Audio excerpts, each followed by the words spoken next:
ನಮಸ್ತೆ, ನಮ್ಮ ಚಾನಲ್ಗೆ ಸ್ವಾಗತ. ಇವತ್ತಿನ ವಿಡಿಯೋದಲ್ಲಿ ಹೈಪರ್ ಸೆಕ್ಷುಯಾಲಿಟಿ ಅಂತ ಹೇಳ್ತೀವಿ ಅಥವಾ ಕಂಪಲ್ಸಿವ್ ಸೆಕ್ಷುವಲ್ ಬಿಹೇವಿಯರ್ ಅಂತ ಹೇಳ್ತೇವೆ. ಇನ್ನೂ ಕಾಮನ್ನಾಗಿ ಹೇಳಬೇಕು ಅಂದರೆ ಸೆಕ್ಸನ್ನು ಹುಚ್ಚು ಅಂತ ಹೇಳ್ತೀವಿ.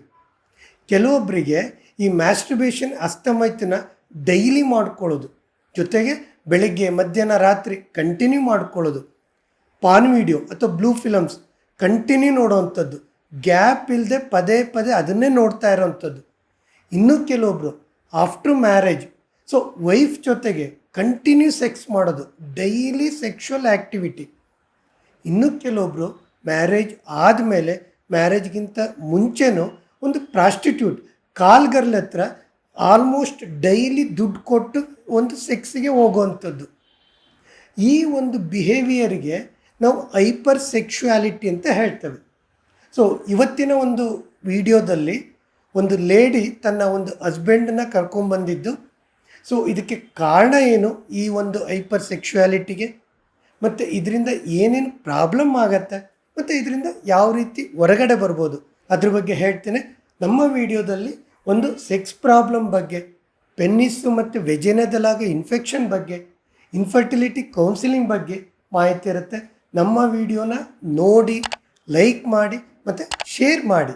ಯಾಕಂದರೆ ಸೆಕ್ಸ್ ಅನ್ನೋ ಒಂದು ನಾಲೆಡ್ಜ್ ಪ್ರತಿಯೊಬ್ಬರಿಗೂ ಇತ್ತು ಅಂದರೆ ಎಷ್ಟೋ ಸೆಕ್ಸ್ ಪ್ರಾಬ್ಲಮ್ಮು ಕಡಿಮೆ ಆಗುತ್ತೆ. ತಮ್ಮಲ್ಲಿ ಏನಾದ್ರು ಡೌಟ್ ಇತ್ತು ಅಂದರೆ ಕಮೆಂಟ್ ಸೆಕ್ಷನಲ್ಲಿ ಒಂದು ಕ್ವಶನ್ ಹಾಕಿ. ಕನ್ಸಲ್ಟೇಷನ್ ಬೇಕು ಅಂದರೆ ಮೇಲ್ಗಡೆ ಮೆನ್ಷನ್ ಮಾಡಿರೋಂಥ ನಂಬರ್ಗೆ ವಾಟ್ಸಪ್ ಮಾಡಿ.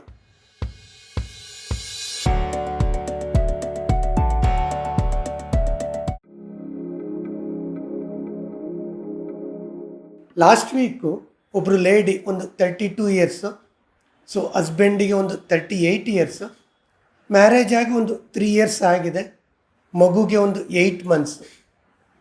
ಅವ್ರ ಕಂಪ್ಲೇಂಟ್ ಏನಂದರೆ, ನನಗೆ ಸೆಕ್ಸ್ ಅಂದರೆ ತುಂಬ ಹಿಂಸೆ ಆಗ್ತಿದೆ, ಸೆಕ್ಸ್ ಅಂದರೆ ಪೇಯ್ನ್ ಅಂತ ಅನಿಸ್ತಾ ಇದೆ. ನಮ್ಮ ಹಸ್ಬೆಂಡು ಡೈಲಿ ಸೆಕ್ಸ್ ಮಾಡ್ತಾ ಇದ್ದಾರೆ, ಯಾವತ್ತೂ ಒಂದು ಬ್ರೇಕ್ ಅಂತ ಕೊಡ್ತಾ ಇಲ್ಲ. ಒಂದು ಫಂಕ್ಷನ್ ಇರಲಿ, ಒಂದು ಹಬ್ಬ ಇರಲಿ, ಡೈಲಿ ಸೆಕ್ಸ್ ಬೇಕು ಅಂತೇಳಿ ಜಗಳ ಮಾಡ್ತಾರೆ, ಹಠ ಮಾಡ್ತಾರೆ. ನನಗೆ ಸೆಕ್ಸ್ ಅಂದರೆ ತುಂಬ ಹಿಂಸೆ ಆಗ್ತಿದೆ, ಬೇಜಾರಾಗ್ತಿದೆ ಅಂತ ಅಂದರು. ಜೊತೆಗೆ ಸರ್, ಮೊನ್ನೆ ಒಂದು ಇನ್ಸಿಡೆಂಟ್ ಆಯಿತು.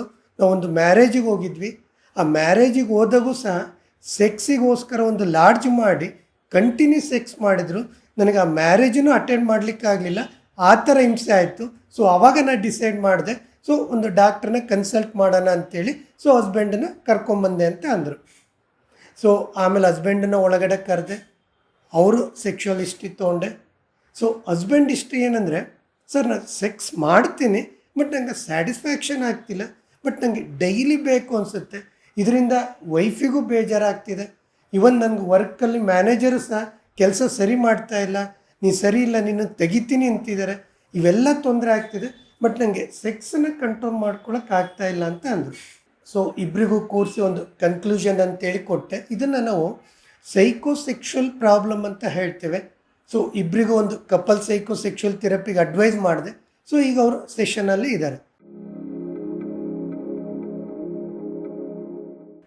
ಈ ಪ್ರಾಬ್ಲಮ್ಗೆ ನಾವೊಂದು ಹೈಪರ್ ಸೆಕ್ಷುವಾಲಿಟಿ ಅಂತ ಹೇಳ್ತೇವೆ. ಇದು ಅರೌಂಡ್ ಒಂದು 7% ಒಂದು ವರ್ಲ್ಡ್ ವೈಡ್ ಇದೆ. ಇದಕ್ಕೆ ಎಕ್ಸಾಕ್ಟ್ ಕಾರಣ ಅಂತ ಇಲ್ಲ. ಕೆಲವೊಂದು ರಿಸರ್ಚ್ ಪ್ರಕಾರ ಈಗ ನಮ್ಮ ಬ್ರೈನ್ ಹೇಗಿದೆ, ಒಂಥರ ವೈರು ಸರ್ಕ್ಯೂಟ್ ಥರ. ಈ ನ್ಯೂರಲ್ ಸರ್ಕ್ಯೂಟ್ ಏನಿದೆ, ಇದು ಪಾತ್ವೇಸಲ್ಲಿ ಚೇಂಜಸ್ ಆದಾಗ, ಯಾಕಂದರೆ ಈಗ ಒಂದು ಹಸ್ಬೆಂಡ್ ಏನು ಹೇಳಿದರು, ನನಗೆ ಸ್ಯಾಟಿಸ್ಫ್ಯಾಕ್ಷನ್ ಆಗ್ತಿಲ್ಲ ಅಂತೇಳಿ. ಯಾವಾಗ ಈ ಪಾತ್ವೇಸ್ ಚೇಂಜಸ್ ಆಗತ್ತೆ, ಆಟೋಮೆಟಿಕಲಿ ಏನಾಗುತ್ತೆ, ಅವ್ರಿಗೆ ಯಾವುದೋ ಒಂದು ಖುಷಿ ಅಂತ ಸಿಗಲ್ಲ, ಆ ಸೆಕ್ಸನ್ನು ಕಂಟಿನ್ಯೂ ಮಾಡ್ತಾ ಹೋಗ್ತಾರೆ. ಸೆಕೆಂಡ್ ರೀಸನ್ ಬಂದು ನಮ್ಮಲ್ಲಿ ಒಂದು ನ್ಯೂರೋ ಟ್ರಾನ್ಸ್ಮಿಟರ್ಸ್ ಅಂತ ಇರುತ್ತೆ. ಈಗ ಒಂದು ಸೆರೋಟೊನಿನ್ ಇರ್ಬೋದು, ಡೋಪಮಿನ್ ಇರ್ಬೋದು, ಅಥವಾ ಎಪಿನೆಪ್ರಿನ್ ಅಂತ ಇರ್ಬೋದು.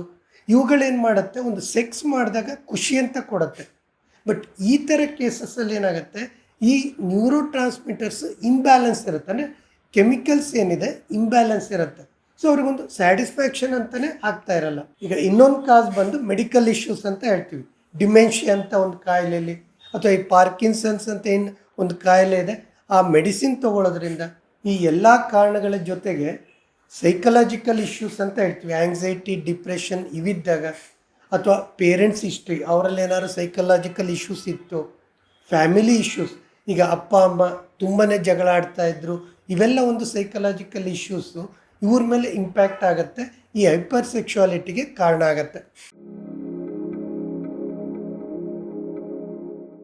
ಈ ಥರ ಪ್ರಾಬ್ಲಮ್ ಇರೋರು ಯಾವಾಗ ಡಾಕ್ಟ್ರನ್ನ ಕನ್ಸಲ್ಟ್ ಮಾಡಬೇಕು. ಒಂದು, ಆ ಬಿಹೇವಿಯರು ಅನ್ಕಂಟ್ರೋಲ್ ಇದ್ದಾಗ, ತಾವು ಕಂಟ್ರೋಲ್ ಮಾಡ್ಕೋಬೇಕು ಅಂತ ಇರ್ತಾರೆ, ಬಟ್ ಅದು ಕಂಟ್ರೋಲ್ ಮಾಡ್ಕೊಳ್ಳಿಕ್ಕೆ ಆಗೋದಿಲ್ಲ. ಸ್ಟಡೀಸ್ ಇರ್ಬೋದು ಅಥವಾ ವರ್ಕ್ ಇರ್ಬೋದು, ಅದು ಎಫೆಕ್ಟ್ ಆದಾಗ, ಅಥವಾ ರಿಲೇಷನ್ಶಿಪ್, ಈಗ ವೈಫ್ ಅಥವಾ ಪಾರ್ಟ್ನರ್ಗೆ ತುಂಬಾ ಹಿಂಸೆ ಆಯಿತು, ಸೊಸೈಟಿಗೆ ಅಥವಾ ಸಮಾಜಕ್ಕೆ ಒಂಥರ ಹಿಂಸೆ ಆಯಿತು, ತಮ್ಮಲ್ಲಿ ಏನೇ ಅನ್ಕಂಟ್ರೋಲ್ ಆಯಿತು ಅಂದರೆ ಡಾಕ್ಟ್ರನ್ನ ಕನ್ಸಲ್ಟ್ ಮಾಡೋದು ಒಳ್ಳೆಯದು. ಸೊ ಫ್ರೆಂಡ್ಸ್, ಹೈಪರ್ ಸೆಕ್ಷುಯಾಲಿಟಿ ಅಥವಾ ಕಂಪಲ್ಸಿವ್ ಸೆಕ್ಷುವಲ್ ಬಿಹೇವಿಯರ್ ಅಥವಾ ಸೆಕ್ಸನ್ನು ಹುಚ್ಚು, ಇದೊಂದು 7% ವರ್ಲ್ಡ್ ವೈಡ್ ಪಾಪ್ಯುಲೇಷನಲ್ಲಿ ಇದ್ದಾರೆ.